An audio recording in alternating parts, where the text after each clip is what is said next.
My timer went off 3 minutes ago. All right, we're starting this video off with a timer because I want to make this short and sweet. My kiddo's gonna be getting off the bus soon. Perfect.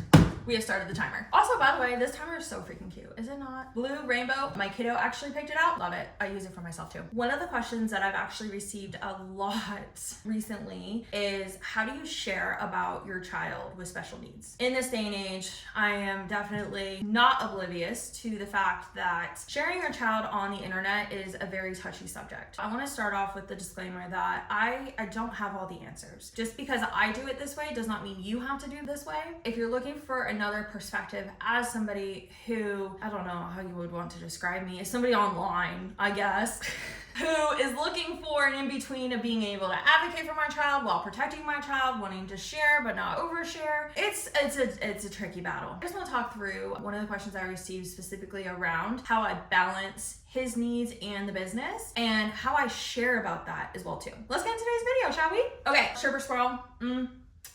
So good, 10 out of 10, highly recommend. I think everyone needs to try it. If you have not tried Alani, let this be your flavor. I've never said that before. Let this be your flavor that you try, especially if you like sweet drinks. If you don't like sweet, comment down below, I'll give you a different recommendation. This one is definitely mwah, mwah, chef's kiss. As I mentioned in the previous video, I got my hair and makeup done by my beautiful friend Kat, so it's already open since I used it as part of the branding shoot today. Let's just take a swig, let's cheers, and let's get into this video because I have 8 minutes left.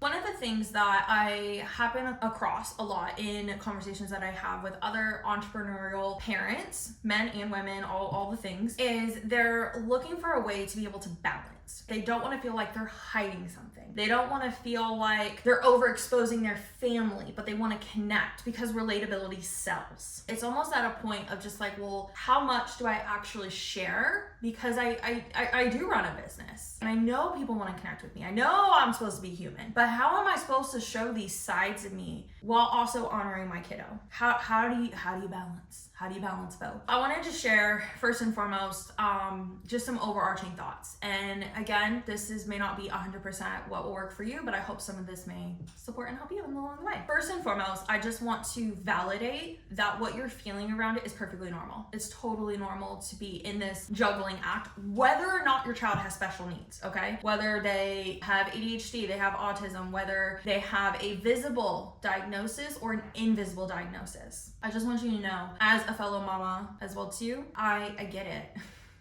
I get it.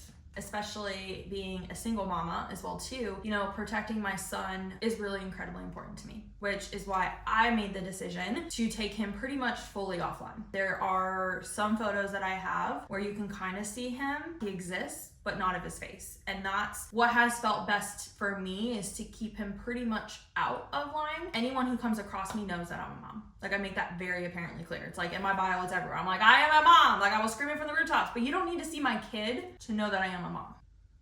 You don't got to see the birth certificate to know the kid exists. I just want to say, you don't owe the internet anything, okay? First and foremost, whatever you decide is perfectly fine. Like, screw everything that anyone has ever told you about what you are supposed to do when it comes to your child in the online. Whatever you decide is perfectly fine. You owe the internet nothing. You owe nobody no details in regards to with your child, point blank. If you decide you want to share, perfect. That is your decision. But I never want you to feel like that decision is outside of your power, because as the parent, you hold the power. You hold the power. Not some marketing guru, not some business specialist, not some influencer. You hold the power. I want to provide you with a little bit of a structure, with a filter. This was super helpful for me when I was going through my divorce. You may have heard this before in regards to with like sharing from a scar and not a wound. In other words, instead of sharing something as it's happening, sharing something from a place where you've been able to process it. There's a lot to be said in that in regards to with oversharing online, processing things. I'm just gonna keep in the lane of with having a special needs child and what that looks like. But I'm gonna read you this thought that I wrote down, which is relatability isn't about giving people your full backstory. It's about making them feel understood.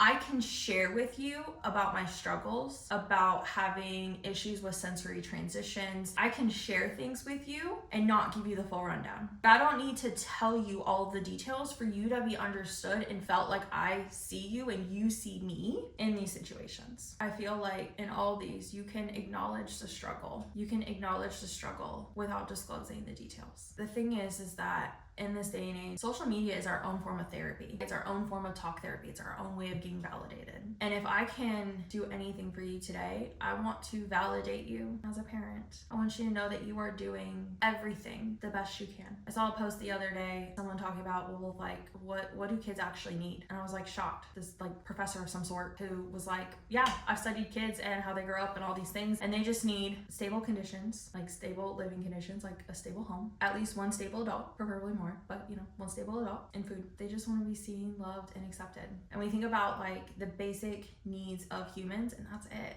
And sometimes it's hard to get caught up in all the details, especially if you're running your kids to therapy and you're trying to do this and you're trying to do that. And it's like, am I doing enough? Am I doing the right thing? Am I doing the right thing for my child who is X age? Is he gonna look at me when he's 30 and be like, Ma, why didn't you take me to go see Santa Claus or the Easter Bunny? Or why didn't you take me to the water park? Or why didn't you take me to the ocean or the lake or whatever? And every single time I ever give myself that permission slip to look at it from the 30-year lens of who, if my child, when he becomes 30, looks at me, whatever age I'll be, I don't even know, I'm not mathing that today, looks at me and like questions me about it, I'm like, is he really going to care? Is he really going to care if I took him to the Easter Bunny when he was 5?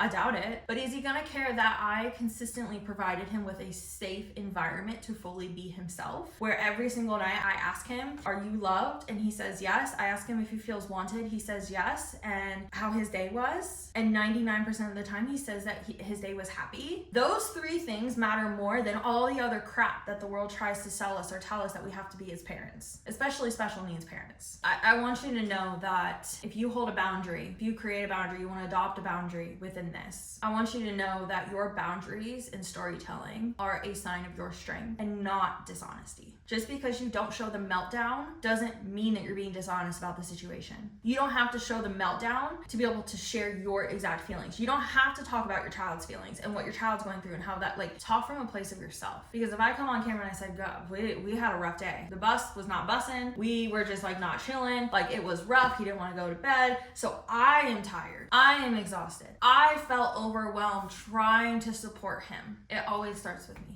And not from a place, again, of not ever talking about my child. But I don't ever want to paint the pictures or put words in my child's mouth because he is not able to. He does not approve my YouTube videos. He doesn't look at my content. And that's really why I broke up with stories. Why I really just don't post Instagram stories anymore. Because honestly, truly, at the end of the day, I mean, there's a part of me that really just doesn't care. I'm in a huge I don't care attitude mode currently. That's part of the cycle that I'm in. However, I think there's definitely a difference between secrecy and discretion. I just want to remind you that you are truly doing the best that you can, and I see that. And I just want you to know that in this very moment, if you have any doubt on what you should do next, take a pause, take a little social media hiatus for a day, take a step back. You don't have to have it look like any other things. Okay, sorry. All the notifications coming through because my timer went off 3 minutes ago.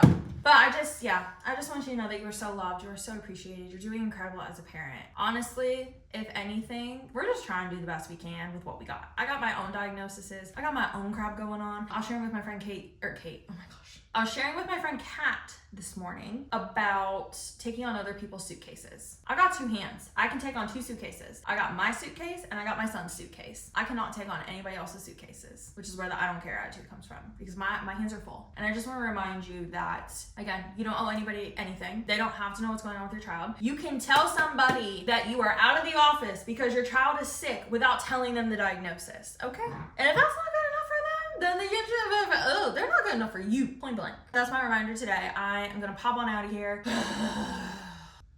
I just feel like if I could change something, I would just change it so that way parents who have this can feel seen without feeling like they're being stripped away of their own power. You should be able to share from a place of being able to be acknowledged and seen, and yet, unfortunately, in this day and age, with all the things, I don't even know if I can say the things without, YouTube being like, what are you talking about? But you know the things with the kids' pictures and all that, and it's just like, you're not being a bad mom by protecting them.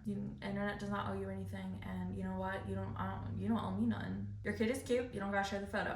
Your kid is funny, you don't have to share the video. That's pretty much it. That's all I got. I gotta run. But anyways, I appreciate you. I hope you stay connected. I hope you stay caffeinated. And I hope you stay centered in Christ. Because let me tell you what.